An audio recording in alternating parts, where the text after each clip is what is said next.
Hey guys, Raymond here from the Beginner Photography Podcast. Thank you so much for tuning in to today's photo Q&A. We're starting something a bit different here, where instead of we come out with an interview on Monday and a photo Q&A Thursday episode where we answer your questions that you have about photography or anything photography related, instead, I'm going to be releasing a new podcast Monday through Friday. So the way this is going to work is that on Mondays, I'm going to be releasing an interview that you guys look forward to and hopefully get a ton of value of from the professional photographers that I interview, and just try to pick their brain, right? The thing that we started off with in the beginning that I love so much about doing this podcast. And then Tuesday, Wednesday, Thursday, and Friday, we are going to be releasing a new episode every single day where I answer one of your questions. So if you have any questions whatsoever about photography or anything photography related, shoot those over to me at beginnerphotographypodcast@gmail.com. Or you can head over to our Instagram page and leave us a comment. Feel free to ask any and all questions that you have. You can also do so on our Facebook page. And you can find us at facebook.com/Beginner Photography Podcast. And I would be so excited to answer that question for you on the podcast if I know that it is going to help you in any way, shape, or form. So that's it. Let's get into today's question. All right, so Paul, let's get into today's question. What do you got for me? All right, Raymond, this one's from Mark from Facebook. It's a pretty interesting question for you. How much do you pay attention to other photographers' work? How much do you think it influences your photography? Oh, that's a really good question. When I think that there's so many different answers for this question because when you are new and you're just getting started, what really kind of fuels the fire is that you're looking at other photographers' work, right? Like, Yes. you can even look up to a photographer. You can say, wow, this one photographer is really great. I really love them. Everything that they say, their personality is what really gets me excited about photography. And then eventually, somewhere down the line, you start to figure out your own voice, I guess. Does that make sense? Yeah. Okay, so definitely when you're getting started, I looked, or at least when I was getting started, I looked at every photographer that I could. I wanted to soak up as much information as possible because I really wanted to find something that that I thought was unique to photography, something that I hadn't seen before, because I figured that if I'm looking at a lot of photographs and I haven't seen something like this before, then a lot of other couples or families or whatever it was that I was trying to shoot at the time, they hadn't seen it either. Like black and white, totally washed out. Right, yeah, like totally washed out, black and white.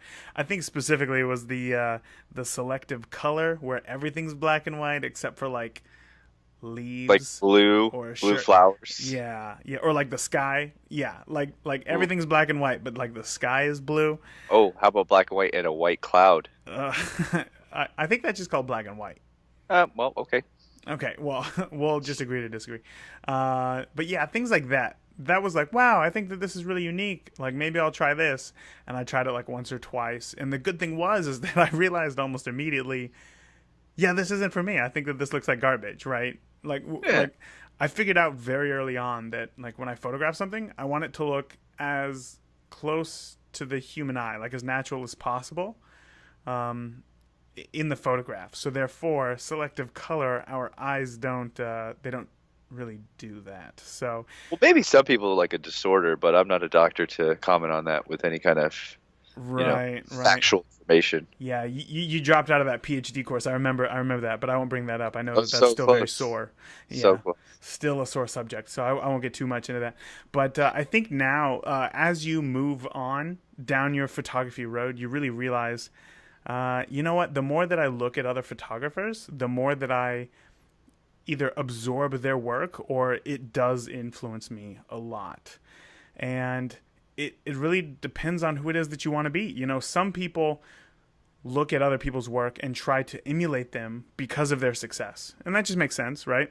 That's very flattering. Yeah, it can be very flattering, and we as humans naturally just want to follow the leader. It makes sense to us. It's the pattern of survival that we've kind of lived upon for the past 10,000 years, and it's proven to work.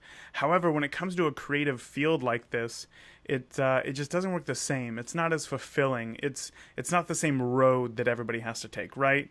You can get to the same place so many different ways now because of the internet and just the way that you market yourself or tell your stories, that you don't have to look at other people's work. So now I try to make it a point, as much as humanly possible, not to look at other people's work. And not because I think that it's a waste of time. Not look at it and get inspired. You look at it and appreciate it for what they've done. I think that's what you're trying to say, right? I mean, yeah, but still, there's going to be a very small point or small portion of me who will take inspiration from that photo and try to emulate it somewhat. And I mean, that's fine. I think that art is just a form of stealing. There's that very common phrase, steal like an artist. All art is stolen. I've actually never heard that before. Okay, well, apparently it's not as common as I just thought that it was, but there's a very famous book called Steal Like an Artist, and essentially that's just what it's saying, is that all art has pretty much been done. Now we just take bits and pieces of it and make it into something slightly different. Just small variations in it. Yeah, and that's okay. Vanilla Ice took Queens. Yeah, right. Under Pressure. Yeah, very famous. Unfortunately, I think that's slightly different, but because I mean, come on, that was like 99%. That was like me taking the Mona Lisa and drawing a mustache on her and calling, "No, man, this is mine. I'm just stealing like an artist." Yeah, no, that was the same damn song. He should be ashamed of himself. But regardless, sorry, be Ice if you're listening. Yeah, Robert Van Still Winkle. huge fans. We're still huge fans. Love your homes. They're beautiful. I do really, though, try not to look at other photographers, because I personally really want to make something that's unique to me. Something that nobody's ever seen. And I think that the only way that I can get there is by not looking at anybody else's work, and just by simply trying something that I've never done before and just trying to refine that. But the beauty of it is going to be that whatever I put out, no matter how unique it is, somebody will have done something very similar already. Yeah. I guarantee it, right? And that's because when it comes to art, so much of it is, I don't want to say subjective, but so much of it is you can mirror so many aspects of art to something else. And that's that. And I just don't want to be looked at as, oh yeah, he takes the photos just like X photographer, or oh yeah, he takes photos like every photographer that he sees, and therefore that's why I don't do it. But when I started, I don't think that that's a bad idea, and go for it. So, in one sentence, how much do you pay attention to other photographers' work? As little as possible. And how much do you think it influences your photography? Every time I look at a photo, I would say almost 100%. Okay. I like your honesty. Yeah, for sure. That was it. Short, sweet, to the point. That's how we're going to be doing these from now on. One question a day, every day of the week. So guys, if you liked this episode, or if you got any value out of it whatsoever, go ahead and hit that subscribe button so you can get more great information just like this delivered to you every single day. And if you guys could leave a rating and a review in iTunes or whatever podcast player you use, you have no idea how much it would help out the podcast.